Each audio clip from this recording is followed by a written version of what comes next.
सुप्रभात। मैं जगेंद्र राणा। मन ही काबा मन ही काशी, यह आज की हमारी आध्यात्मिक चर्चा का विषय। मन ही काबा मन ही काशी। कहा गया है कि मन ही काबा मन ही काशी, मन वृंदावन धाम रे।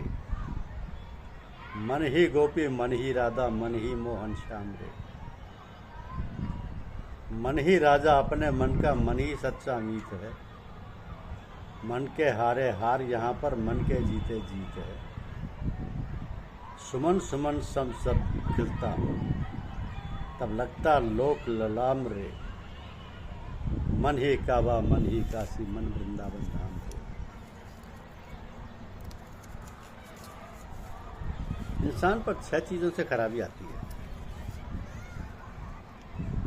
सत्कर्म की उपेक्षा करना, शैतान की आज्ञा का पालन करना, मौत को भूल जाना, ईश्वर की प्रसन्नता छोड़कर दुनिया की प्रसन्नता का मार्ग ग्रहण करना, मन की मौज में आकर सही रास्ते को छोड़ देना, सत्पुरुषों की भूलों को सबूत मानकर उन पर चलना, उनकी अच्छाइयों पर ध्यान ना देना, और इस बुराई से जब तकलीफ हो तब उन पर दोषारोपण करना। ये जो जितने भी चर अचर हैं, सभी के पास मन होता है। फर्क ये है कि उनमें कितना क्रियाशील है। विज्ञान अभी इस मन को पकड़ नहीं पाया। सारी अच्छाई बुराई की जड़ यह मन ही है। किसी ने इसे संतुलित करने को कहा, किसी ने इसे बस में करने को कहा, पर क्या कोई कर पाया? हाँ, ये शमशान घाट पर जाकर शांत हो जाता है, वैसे ही जैसे अथाई में।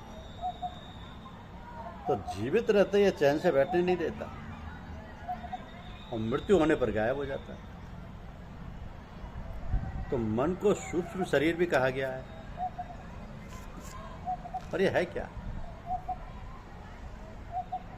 पूज्य लालाजी महाराज जी ने कहा है कि आत्मा व भौतिक तत्व के संयोग से जो तीसरी दशा बनती है वो मन है। आत्मा व भौतिक तत्व के संयोग से जो तीसरी दशा बनती है वो मन है। ठीक वैसे ही जैसे कि हाइड्रोजन व ऑक्सीजन के संयोग से पानी, तो जैसे दो चुंबकीय ध्रुवों के बीच आकर्षण, इसका अपना कोई अस्तित्व नहीं। ये तो मात्र नज़दीकी के कारण उत्पन्न स्थिति है। ये तो मात्र नज़दीकी के कारण उत्पन्न स्थिति है। जैसे लाल और पीला बल्ब जलाया जाए तो नारंगी बन जाएगा, लेकिन यदि एक आलो हटा दिया जाए तो नारंगी प्रकाश गायब हो जाएगा। अब नारंगी रंग का प्रकाश दिखलाई तो देता है, पर उसका अस्तित्व क्या है? ना तो ऐसा बल्ब भी था, ना उसका स्वतंत्र। बिल्कुल ठीक इसी तरीके से भौतिक तत्व का कारण रूप यानी आत्मा, दोनों की उपस्थिति से यह मन बना। दूसरी ओर विज्ञान के पहलू के लें। जब किन्हीं दो तत्वों का मिलन होता है तो इस रासायनिक अभिक्रिया में दोनों तत्वों के बीच में अस्थिर तत्व भी बनता है, जो दोनों इलेक्ट्रॉन के बंटवारे से बनता है। और चूंकि अस्थिर होता है, अतः उसके कोई रासायनिक व भौतिक गुण नहीं मिल पाते। तो पुनः प्रकृति की संरचना की ओर ध्यान दें तो पता चलता है कि ऊर्जा के शोषण से द्रव्य बनता है। अब ऊर्जा विभिन्न प्रकार की होती है, यथा ताप, प्रकाश ऊर्जा, ध्वनि ऊर्जा, गुरुत्व ऊर्जा आदि। इसमें गुरुत्व ऊर्जा ठीक उसी तरीके से कार्य करती है जैसे चुंबकीय तरंग। इसी से स्थल, समय आदि का प्रभाव जातक के ऊपर पड़ता रहता है, और ज्योतिष शास्त्र का जन्म इसी प्रभाव को जानने के लिए हुआ। तो जातक के जन्म के समय जो ग्रह रहते हैं वो उसका स्टैंडर्ड हो जाता है। तत्पश्चात ग्रह यदि विपरीत आकर्षण देते हैं तो जातक दुख पाता है। अब चूंकि ग्रह चलायमान है, अतः सम्मिलित ऊर्जा भी रंग बदलती रहती है। रंग बदलती ऊर्जा के कारण जातक में शोषण भी विभिन्न तरीकों से होकर विभिन्न प्रभाव बनाता है। अब जातक का स्टैंडर्ड इसमें मुख्य भूमिका अदा करता है। विभिन्न प्रभावों से जीव का मन विभिन्न प्रकारों को जन्म देता रहता है और वैसे ही कार्य करता रहता है। तो ऊर्जा के शोषण से शरीर बढ़ता रहता है, वैसे ही आचरण, शक्ल, कद, काठी, बोलचाल आदि भिन्न भिन्न होते जाते हैं। अब प्रश्न उठता है कि इस मन को कैसे वश में करें या संतुलित करें। ये तो आंतरिक क्रिया है और क्रिया सदा चलती रहेगी, तो भिन्न भिन्न परिस्थितियों और परिणामों को देती रहेगी जब तक जीवन में। संतों ने इसके लिए अन्वेषण किए और विभिन्न रास्ते बतलाए।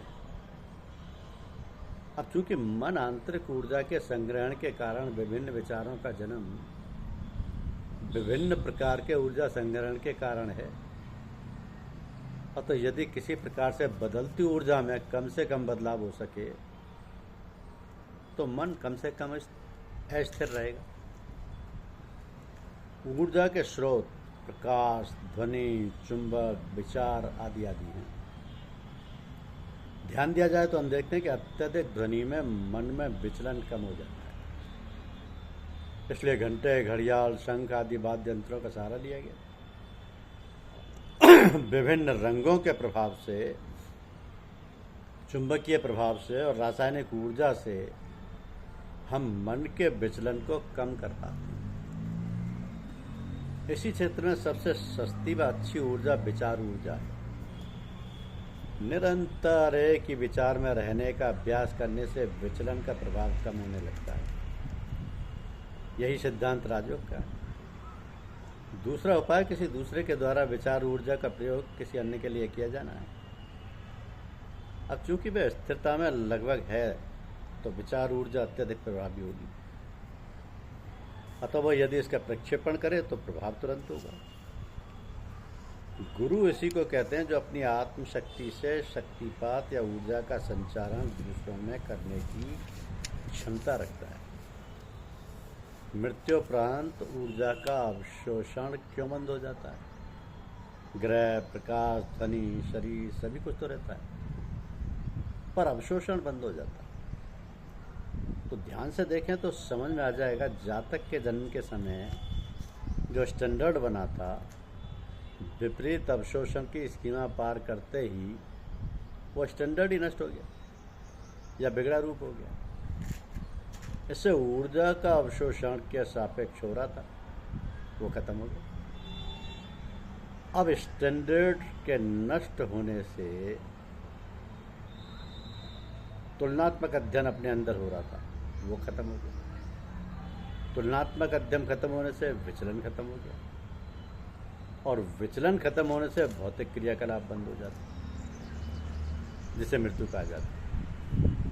अब यदि कहीं से किन्हीं परिस्थितियों में यदि एक आदमी का स्टैंडर्ड दूसरा पा लेता है तो पुनर्जन्म की कहानी सच लगती है। विज्ञान इसके आगे अभी नहीं जा सका, तो पूर्व जन्म के संस्कारों की गठरी भी खुल जाती है।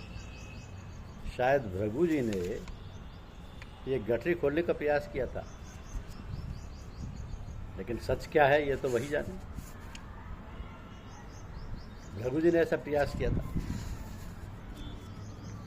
जब मनुष्य अपने लक्ष्य को भूल जाता है और वो सांसारिक बंधनों में जकड़ जाता है एवं अपने मार्ग से पथभ्रष्ट होकर भटक जाता है, तब फिर अनेक विघ्न बाधाएं आने लगती हैं, जिससे वो अपने जीवन से निराश और तंग आकर भगवान से प्रार्थना और अनुनय भी नहीं करने लगता है।